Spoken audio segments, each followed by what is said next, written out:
Hi friends, मैं आकांक्षा Sharma GK with आकांक्षा में आपका स्वागत करती हूँ। फ्रेंड्स, आज हम इतिहास के पेपर 1 के कुछ क्वेश्चन पढ़ने वाले हैं। ये मध्यकालीन इतिहास के हैं। मेंस आंसर राइटिंग से संबंधित आपके ये प्रश्न हैं। अगर आप मेंस की तैयारी कर रहे हैं तो आपको ये प्रश्न आते ही होंगे, क्योंकि ये जनरली क्वेश्चन पूछे ही जाते हैं। 5-5 नंबर के ये प्रश्न रहेंगे। पहला क्वेश्चन है, महमूद गजनबी के भारत पर आक्रमण के उद्देश्य बताओ। दूसरा है, पृथ्वीराज चौहान की असफलता के कारण बताओ। तीसरा है, कुतुबुद्दीन ऐबक पर निबंध। और चौथा है, अरबों की सिंध विजय के परिणाम बताओ। तो चलिए पहला क्वेश्चन देखते हैं। पहला क्वेश्चन है, महमूद गजनबी कौन था तथा भारत पर आक्रमण के इसके कारण और उद्देश्य बताओ।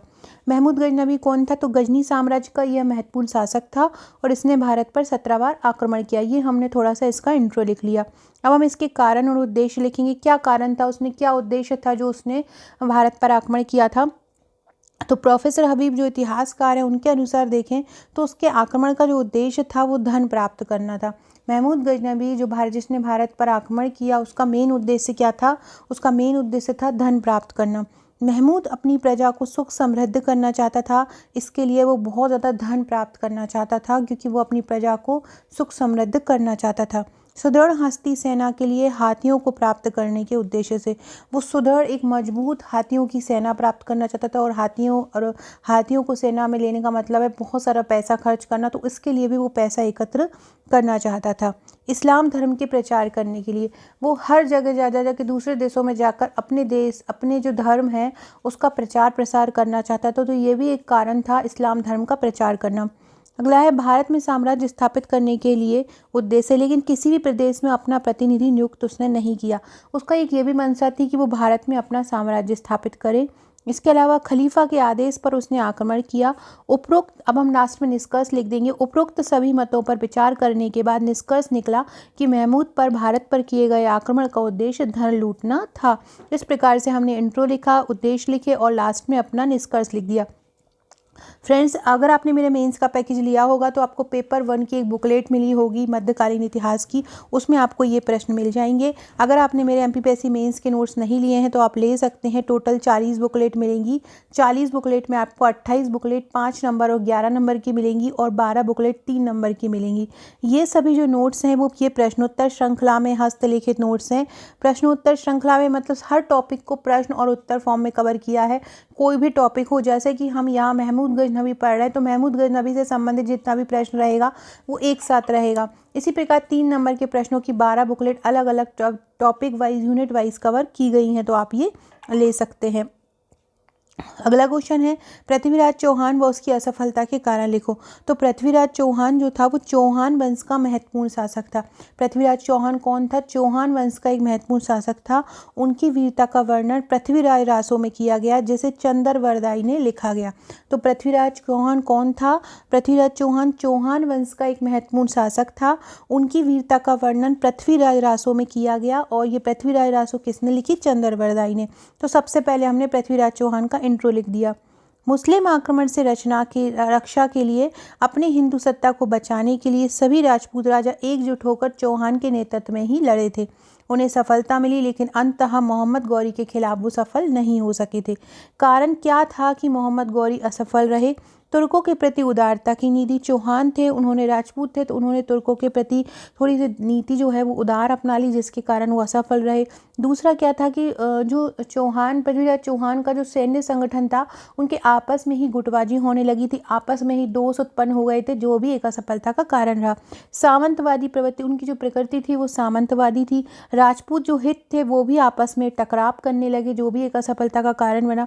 जो सेना थी उसमें एक नेतृत्व क्षमता की कमी थी, उचित नेतृत्व नहीं था, ये एक महत्वपूर्ण कारण था। इसके बाद कार्य योजना की, जो भी लड़ाई लड़ रहे थे उसके लिए एक योजना की कमी थी, एक कार्य योजना की कमी थी। राजपूत राजा पूरे एक साथ नहीं हो पाए थे, जो उनकी असफलता का कारण था। यही कुछ कारण रहे थे जिससे पृथ्वीराज चौहान तराइन के द्वितीय युद्ध में मोहम्मद गौरी से हार गए थे। तो इस प्रकार आप अपना ये आंसर 5 नंबर में लिख सकते हो। फ्रेंड, डिस्क्रिप्शन बॉक्स में आपको हमारे WhatsApp, Telegram, Facebook, Insta, Twitter इसकी लिंक मिल जाएगी, आप वहाँ से जुड़ जाइएगा।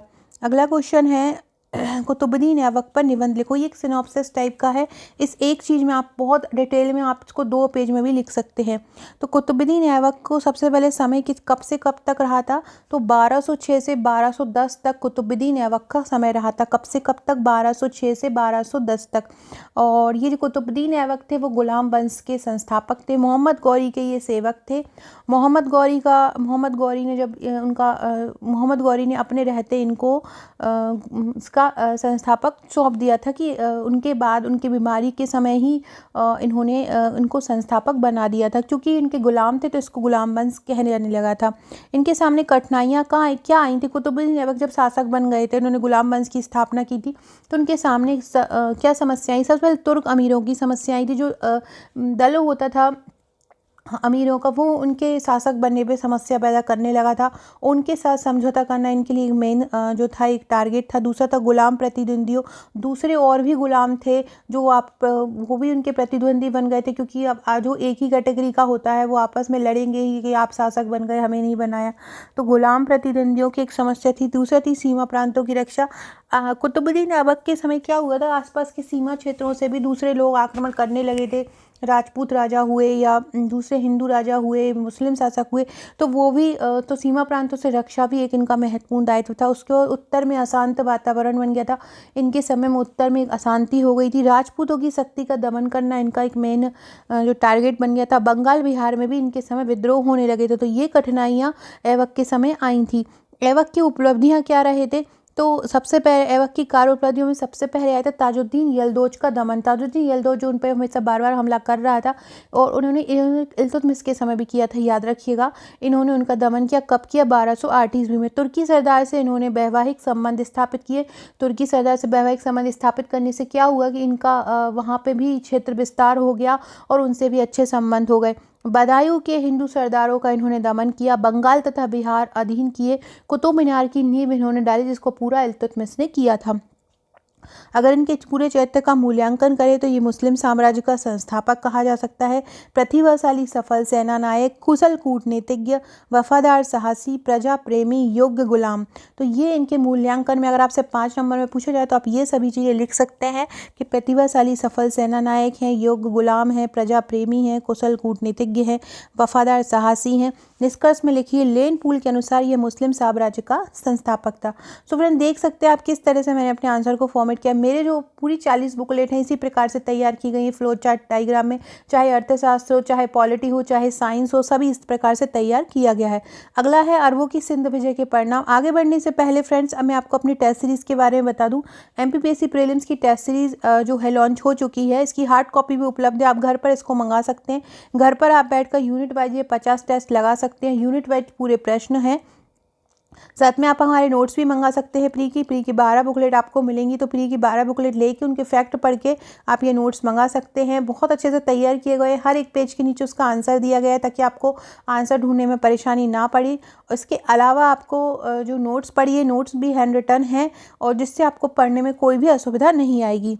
तो क्या है अरबों की सिंध विजय के परिणाम। इतिहासकार लेन पूल के अनुसार सिंध की विजय भारत और इस्लाम के इतिहास में घटना मात्र थी। मतलब जो सिंध की विजय थी वो एक घटना थी, परिणाम विहीन विजय मात्र थी। इसका कोई परिणाम नहीं था, बस एक विजय थी। क्या परिणाम रहे थे। राजनीतिक दृष्टिकोण से सिंध जो विजय थी वो अस्थायी सिद्ध हुई। सिंध से उनको आगे बढ़ने का मौका नहीं मिला। सिंध में धार्मिक उन्माद हुआ धर्म को लेकर। मंदिरें तोड़कर मस्जिद बनवाई गई। इस्लाम कबूलने के लिए बाध्य किया गया। हिंदुओं को बाद में धार्मिक स्वतंत्रता दे दी गई। अरबों ने भारतीयों से वैवाहिक संबंध स्थापित किए। अरबों ने भारत से अनेक बातें ग्रहण की तथा यूरोप में उनका प्रचार किया।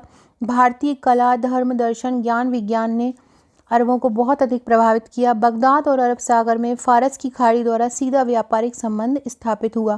तो ये कुछ कारण थे जो अरबों की जो सिंध विजय, अरबों ने जो अरबी आए थे और उन्होंने सिंध पर विजय प्राप्त कर ली थी, उनके ये परिणाम थे। मतलब भारत को इसके कारण बहुत सारी चीज़ें सहनी पड़ी थी।